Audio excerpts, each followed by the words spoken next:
America में 1920 का दशक बहुत तरक्की और बदलाव का समय था। इसे रोरिंग ट्वेंटीज भी कहते हैं। उद्योग बढ़ रहे थे, नई तकनीक आ रही थी और लोग खूब पैसे खर्च कर रहे थे। शेयर बाजार आसमान छू रहा था। लोग आसानी से कर्ज लेकर शेयर खरीद रहे थे। हर कोई शेयर बाजार में पैसा लगाकर अमीर बनना चाहता था। लेकिन इस चमक दमक के पीछे कुछ चिंता की बातें भी थी। अमीर और गरीब के बीच का फर्क बढ़ रहा था। थोड़े से लोगों के पास देश का ज्यादातर पैसा था।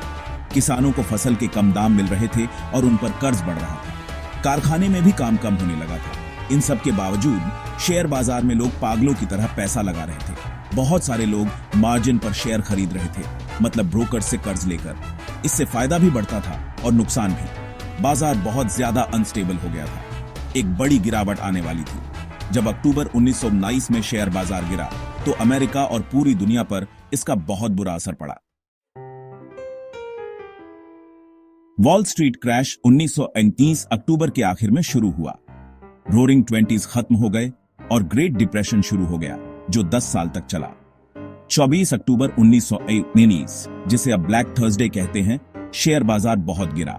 घबराए हुए लोग अपने शेयर बेचने लगे। डाउ जोन्स इंडस्ट्रियल एवरेज 11% गिर गया। अगले सोमवार ब्लैक मंडे को बाजार और 13% गिर गया। सबसे बुरा दिन था मंगलवार, 29 अक्टूबर, ब्लैक ट्यूसडे।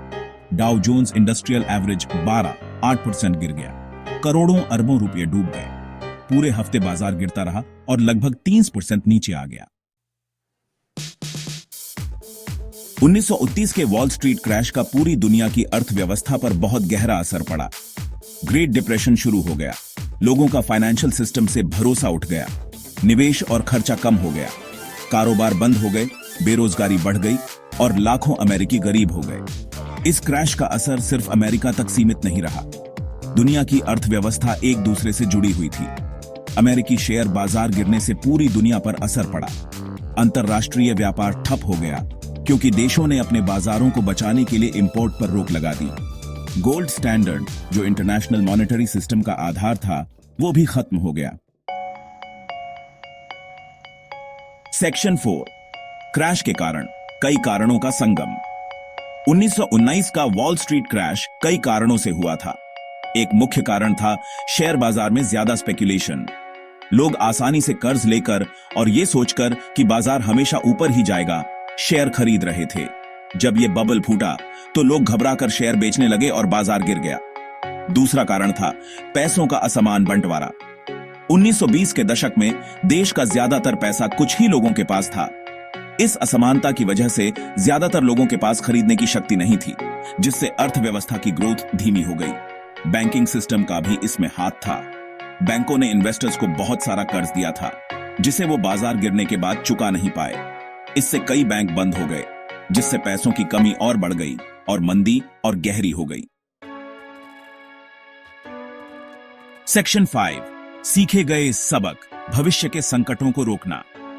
1919 के वॉल स्ट्रीट क्रैश और उसके बाद के ग्रेट डिप्रेशन ने दुनिया को अच्छी आर्थिक नीतियों का महत्व और भविष्य के संकटों को रोकने के लिए सरकारी नियमों की जरूरत सिखाई। एक जरूरी सबक था फाइनेंशियल सिस्टम को रेगुलेट करना। क्रैश के बाद अमेरिका ने securities and exchange commission (SEC) बनाया, जो शेयर बाजार पर नजर रखता है और इन्वेस्टर्स को धोखे से बचाता है। Federal deposit insurance corporation (FDIC) भी बनाया गया, जो बैंक डिपॉजिट्स का इंश्योरेंस करता है। ग्रेट डिप्रेशन ने यह भी दिखाया कि मुसीबत के समय सरकार का दखल जरूरी है। प्रेसिडेंट फ्रैंकलिन डी रूजवेल्ट के न्यू डील प्रोग्राम्स, जिनमें public works projects, social welfare programmes और फाइनेंशियल रिफॉर्म्स शामिल थे, ने लाखों अमेरिकियों को मदद की और देश को फिर से पटरी पर लाया।